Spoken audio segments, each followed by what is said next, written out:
Vous êtes-vous déjà demandé qu'est-ce qui sépare ceux qui réussissent de ceux qui abandonnent? Ce n'est pas le talent, ce n'est pas la chance, c'est la capacité à garder son calme quand le monde autour de vous s'écroule. Vous voulez savoir comment cela peut transformer votre vie?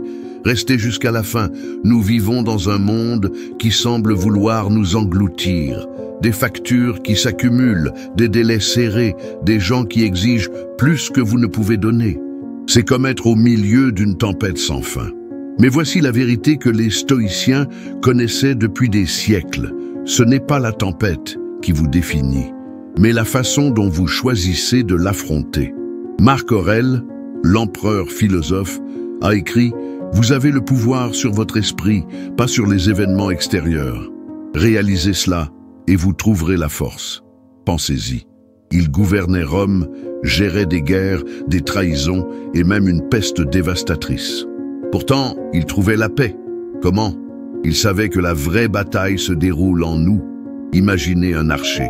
Il ne contrôle pas le vent, la distance ou la cible, mais il contrôle la tension de l'arc, la fermeté de la main, le moment du tir. La vie est ainsi. Vous ne contrôlez pas ce qui arrive, mais vous contrôlez votre réaction. Quand vous perdez votre calme, vous abandonnez votre pouvoir. Quand vous gardez votre calme, vous prenez les rênes. En 2008, pendant la crise financière, alors que le monde paniquait, Warren Buffett a gardé son calme. Il n'a pas vendu ses actions. Au contraire, il en a acheté davantage. Il savait que le chaos était temporaire. Des années plus tard, ses décisions calmes ont fait de lui l'un des hommes les plus riches du monde. Il n'a pas gagné parce qu'il était plus intelligent, mais parce qu'il était plus serein. Votre esprit est comme un lac. Quand vous jetez une pierre, un problème, une critique, un échec, elle crée des vagues. Si vous réagissez avec colère ou désespoir, le lac devient un chaos. Mais si vous respirez, observez et laissez la pierre couler, le lac redevient calme. Et ce n'est que dans des eaux calmes que vous voyez votre reflet, votre objectif, votre force. Épictète disait « Il n'y a qu'une seule façon d'atteindre le bonheur. Cessez de vous inquiéter des choses qui sont hors de votre contrôle. Arrêtez d'essayer de changer ce qui ne dépend pas de vous. Concentrez-vous sur ce qui est à votre portée, vos choix, vos attitudes, votre calme. Garder son calme n'est pas une faiblesse, c'est un pouvoir. C'est la première étape pour transformer le chaos en opportunité. Garder son calme n'est pas quelque chose qui arrive par hasard. C'est un muscle. Et comme n'importe quel muscle, il a besoin d'entraînement. Les stoïciens n'étaient pas des super-héros. C'étaient des gens ordinaires, comme vous et moi, qui ont appris à maîtriser leurs émotions grâce à la pratique quotidienne. La bonne nouvelle, vous aussi vous pouvez le faire. Sénèque disait « Nous souffrons plus dans notre imagination que dans la réalité ». Combien de fois avez-vous perdu le sommeil à cause de quelque chose qui ne s'est jamais produit? Un chef qui pourrait vous licencier, une dispute qui n'a jamais eu lieu, un échec qui n'a existé que dans votre tête. Le calme commence quand vous arrêtez de lutter contre des fantômes. Les stoïciens avaient un exercice appelé Premeditatio Malorum. Imaginez le pire scénario, non pas pour se torturer, mais pour se préparer. Avant une réunion importante, demandez-vous « Et si tout se passe mal ?» Visualisez la critique, l'erreur, l'échec. Ensuite, planifiez comment réagir avec calme.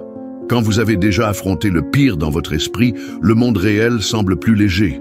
Nelson Mandela a passé 27 ans en prison, confronté à des conditions inhumaines. Il aurait pu se consumer dans la colère ou le désespoir. Au lieu de cela, il a utilisé ce temps pour réfléchir, étudier et garder sa sérénité. Quand il a été libéré, il n'a pas cherché à se venger. Il a dirigé une nation. Son calme ne l'a pas seulement sauvé, mais a changé l'histoire. Pensez à votre esprit comme à un feu de camp. Les problèmes sont comme des vents forts. Si vous ne contrôlez pas le feu, ils se propagent et consument tout. Mais si vous apprenez à protéger la flamme en la maintenant stable, elle éclaire et réchauffe, même dans la pire des tempêtes. Le calme est cette protection. Comment commencer aujourd'hui? Premièrement, pause stratégique. Quand vous sentez la colère ou la peur monter, arrêtez-vous pendant 10 secondes. Respirez profondément. Demandez-vous, est-ce que c'est sous mon contrôle? Si ce n'est pas le cas, laissez tomber. Deuxièmement, journal stoïque. Chaque soir, écrivez une chose qui vous a déstabilisé et comment vous auriez pu réagir avec plus de calme. Avec le temps, vous verrez des schémas et changerez vos habitudes. Troisièmement, gratitude simple. Marc Aurèle commençait sa journée en se rappelant qu'il était vivant. Énumérez 3 choses pour lesquelles vous êtes reconnaissant. Cela recalibre votre esprit sur ce qui compte vraiment. Marc Aurèle disait, si quelque chose vous perturbe, ne blâmez pas le monde. Blâmez la façon dont vous pensez à ce sujet, et cela, vous pouvez le changer. Le calme est un choix que vous faites chaque jour. Le calme n'est pas seulement un bouclier contre le chaos, c'est la base pour construire une vie de succès. Quand vous gardez votre sérénité, vous prenez de meilleures décisions, vous inspirez confiance et vous transformez les obstacles en tremplin. Les stoïciens le savaient et le monde moderne le prouve chaque jour. Épictète disait « Ne cherchez pas à ce que les événements arrivent comme vous le souhaitez, mais souhaitez qu'ils arrivent comme ils sont, et vous serez en paix. » Cela semble simple, mais c'est révolutionnaire. Arrêtez de vous battre avec la réalité. Acceptez ce qui est et utilisez cela comme point de départ. Cette acceptation n'est pas de la passivité, c'est de la stratégie. En 2011, Steve Jobs était confronté au summum de la pression chez Apple. L'iPhone 4S était critiqué et sa santé se détériorait. Au lieu de réagir avec désespoir, il organisait des réunions calmes, se concentrait sur ce qu'il pouvait contrôler, l'innovation et la vision, et déléguait le reste. Le résultat? Apple a lancé des produits qui ont changé le monde. Son calme sous pression n'a pas seulement sauvé l'entreprise, mais l'a élevé à un autre niveau. Comment le calme mène-t-il au succès? Premièrement, clarté dans les décisions. Quand vous êtes calme, votre esprit n'est pas obscurci par les émotions. Vous voyez le problème tel qu'il est, pas tel qu'il paraît. C'est de l'or dans les négociations, les crises ou même au moment de choisir votre chemin dans la vie. Deuxièmement, résilience. Le calme vous empêche d'abandonner. Pendant que les autres se noient dans le stress, vous restez ferme, pas après pas, jusqu'à la ligne d'arrivée. Troisièmement, leadership naturel. Les gens font confiance à ceux qui ne se laissent pas abattre. Que ce soit au travail, en famille ou entre amis, votre sérénité inspire les autres à vous suivre. Pensez à votre vie comme à une escalade. Le sommet est votre objectif, votre succès. Le chemin est plein de pierres branlantes, de vents forts, de moments où vous voulez abandonner. Le calme est votre corde de sécurité. Il n'élimine pas les défis, mais il vous donne la stabilité pour continuer à monter, même quand tout semble perdu. Marc Aurèle utilisait une technique appelée « vue d'en haut ». Quand quelque chose vous ébranle, imaginez-vous flotter au-dessus de votre vie, en voyant la planète, les étoiles, l'immensité du temps. Vos problèmes, aussi grands qu'ils paraissent, sont minuscules à cette échelle. Cela vous aide à relativiser et à rester concentré sur ce qui compte. Le calme n'est pas la fin du voyage, c'est le chemin vers le succès. Avez-vous déjà ressenti ce vide, comme s'il manquait quelque chose? Beaucoup appellent cela un manque de but. Mais voici le secret. Le but n'est pas quelque chose que vous trouvez tout fait. C'est quelque chose que vous construisez jour après jour avec des choix conscients. Et le calme est l'outil qui vous permet d'écouter votre propre voix au milieu du bruit du monde. Sénèque a écrit « Si vous ne savez pas où vous naviguez, aucun vent ne vous sera favorable. » Le calme vous donne la clarté pour définir votre destination.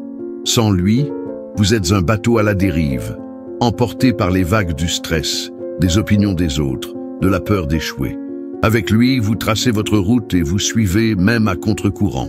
Viktor Frankl, survivant de l'Holocauste, a affronté des horreurs inimaginables dans les camps de concentration. Il a tout perdu, sa famille, sa liberté, sa dignité, mais il a trouvé un but dans son calme intérieur. Il observait, réfléchissait et décidait que, même dans le pire des scénarios, il pouvait choisir de donner un sens à son existence. Son livre « Découvrir un sens à sa vie » a inspiré des millions de personnes.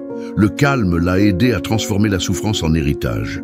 Comment le calme révèle-t-il votre but? Premièrement, silence intérieur. Quand vous êtes calme, vous pouvez entendre ce qui compte vraiment pour vous. Demandez-vous, que ferais-je si je n'avais pas peur? Qu'est-ce qui fait vibrer mon cœur? Deuxièmement, concentration sur le présent. Marc Aurèle disait « Faites chaque chose comme si c'était la dernière ». Vivez le moment présent avec intention. Chaque petite action, faite avec calme et intention, construit le chemin vers quelque chose de plus grand. Troisièmement, service aux autres. Le but est souvent dans la façon dont vous impactez le monde. Le calme vous donne la patience d'aider, d'écouter et d'inspirer ceux qui vous entourent. Votre vie est comme une sculpture. Les défis sont le marteau et le burin, coupant des morceaux de la pierre brute. Le calme est la main du sculpteur, guidant chaque coup avec précision. Sans lui, vous ne faites que casser la pierre. Avec lui, vous créez un chef-d'œuvre. Votre but. Prenez 5 minutes avant de dormir. Demandez-vous, qu'est-ce que j'ai fait aujourd'hui qui m'a rapproché de qui je veux être? Que puis-je améliorer demain? Cette pratique, inspirée de Sénèque, vous maintient aligné avec votre but, même dans les jours les plus difficiles. Le calme ne consiste pas seulement à surmonter le chaos. Il s'agit de construire une vie qui a du sens. Êtes-vous prêt à passer à l'étape suivante? Si vous êtes arrivé jusqu'ici, félicitations. Vraiment. Vous n'avez pas seulement regardé une vidéo de plus. Vous avez choisi d'évoluer. Vous avez décidé de réfléchir, de regarder à l'intérieur et de construire une nouvelle façon de vivre. Et cela, en soi, est déjà une attitude stoïque. Maintenant, prenez cette flamme qui est allumée en vous. Commencez aujourd'hui. Faites une pause. Écrivez une chose que vous pouvez changer pour vivre avec plus de calme et de but. Et faites le premier pas. Le monde peut être chaotique, mais vous êtes plus fort que lui. Vivez avec calme. Vivez avec un but.